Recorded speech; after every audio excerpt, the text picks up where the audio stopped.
Temos um convidado agora, vamos conversar ao vivo com o professor de Direito Internacional e reitor da FMU, Manuel Furriela, que vai falar mais sobre o processo de escolha do novo presidente dos Estados Unidos. Professor, em primeiro lugar, obrigado, pela presença. Boa tarde.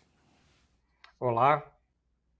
Ô professor, explica para a gente, de uma forma resumida, didática, para quem está aqui acompanhando a gente, como é que funciona esse processo, que é de voto indireto, ou seja, não é o voto popular necessariamente, pelo contrário, já tivemos exemplos recentes em que o candidato que teve mais votos não necessariamente se sagrou vencedor. Queria que rapidamente o senhor explicasse para a nossa audiência como funciona o processo de escolha do presidente dos Estados Unidos. Bom, primeiramente é bom que os telespectadores saibam que é completamente diferente do Brasil. Então você tem várias peculiaridades. Uma delas é de que cada estado americano ele tem o seu sistema eleitoral. Alguns, por exemplo, têm a votação pelo correio, outros têm a votação realizada em cédulas de papel. Então há uma grande variedade por cada estado americano, mesmo quando a eleição é nacional, no caso a presidencial.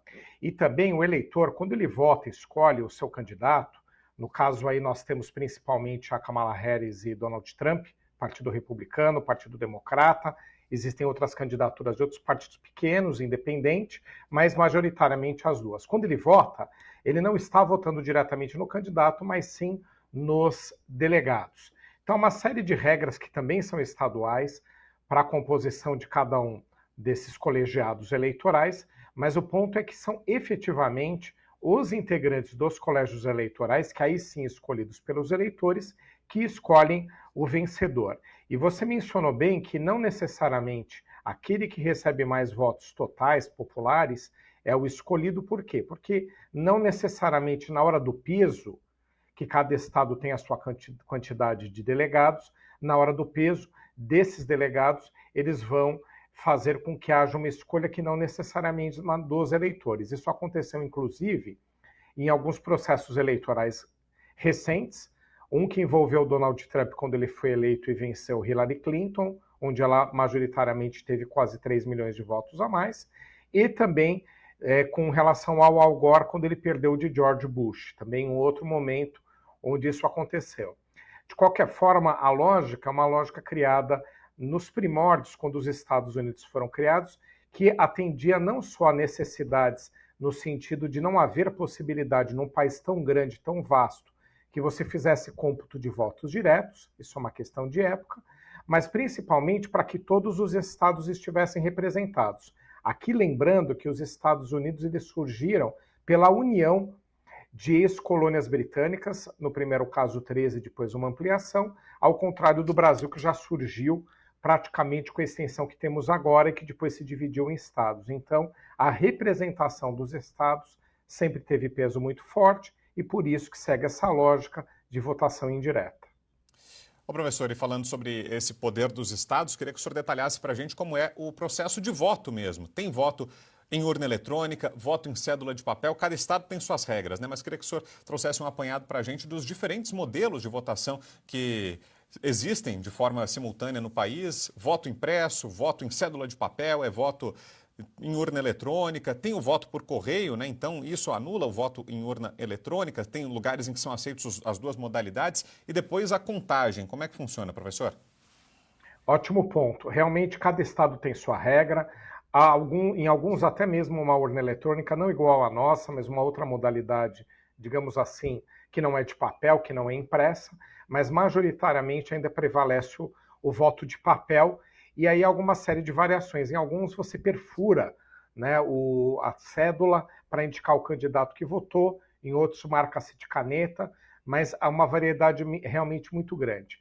A totalização é feita nos estados e em alguns fazem até o processo antecipado, 60 dias antes, em alguns casos, propriamente do dia de amanhã, que seria o dia final, o grande dia das eleições. Voto pelo correio, voto à distância, no caso, também é admitido em alguns estados e já foi inclusive objeto de polêmica, que não precisa dizer que há uma dificuldade no controle desse tipo de fluxo.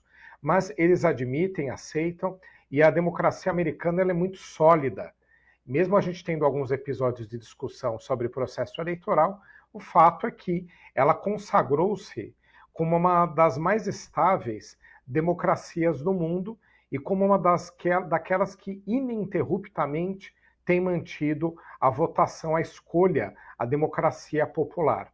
Então, depois que esses votos são realizados, eles são todos coletados e também há uma cômputo, uma análise feita em cada estado que também segue seu próprio rito e depois juntam-se todos esses votos de forma nacional para saber qual foi o escolhido, aquele que obteve, lembrando aqui, a maior parte dos delegados e não necessariamente dos votos populares, dos votos diretos.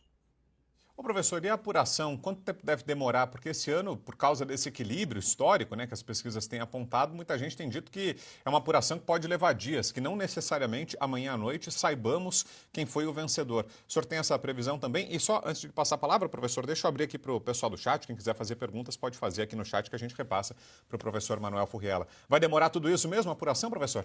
Eu acho que não demora tanto, porque há sempre uma prévia. O que acaba acontecendo é a comprovação, que demora um pouco mais. Como o sistema é estadualizado e tem inclusive votos à distância, como a gente mencionou, e voto de papel, o Brasil já teve no passado voto de papel, realmente isso leva alguns dias para que haja uma totalização. Então a gente estima que a confirmação vem em 15 dias, mas a gente acredita que em 2 dias, 2 ou 3 dias, já se tem uma prévia que provavelmente, mesmo com um aperto tão grande de votos, a gente já tenha a informação de quem sai vencedor. Por quê? Como são delegados que votam, também há uma identificação em vários estados do resultado que teve a votação direta que escolheu os delegados. Então, a totalização ela permite uma prévia, mas a consolidação, a confirmação, ela deve chegar em até 15 dias por conta de haver a necessidade aí sim de uma apuração de todos os votos, de uma análise de tudo, né, o que foi apresentado, todos os documentos, inclusive os à distância. Mas eu acho que uma prévia em 2 ou 3 dias a gente já deve ter, por conta aí da identificação de para onde foram os delegados. Já que na maior parte dos estados, a gente não tem muito aquele voto infiel. O que é o voto infiel? Aquele estado que teve a maior parte dos delegados escolhidos por uma premissa republicana ou democrata, que alguns deles acabem não cumprindo, e a gente chama de voto infiel, aquilo para o qual eles foram escolhidos. Mas, regra geral, eles seguem o propósito para o qual foram escolhidos pelo voto direto. Seguindo essa linha, a gente consegue ter aí uma identificação por conta da quantidade de delegados ser muito mais reduzida do que propriamente de eleitores diretos. Professor, uma pergunta do Augusto Sérgio aqui do nosso chat. Pode acontecer de os delegados votarem diferente da vontade popular?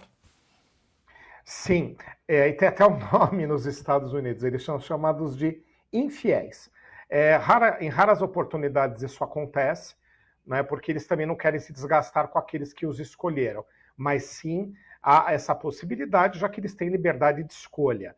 É mais uma questão de tradição seguir propriamente aquele propósito para o qual foram escolhidos, do que outro motivo qualquer. Então, eles têm, na maior parte dos estados, liberdade para votarem quem quiserem, mas geralmente eles seguem a linha para a qual eles foram escolhidos, e aí vai para democrata ou republicano.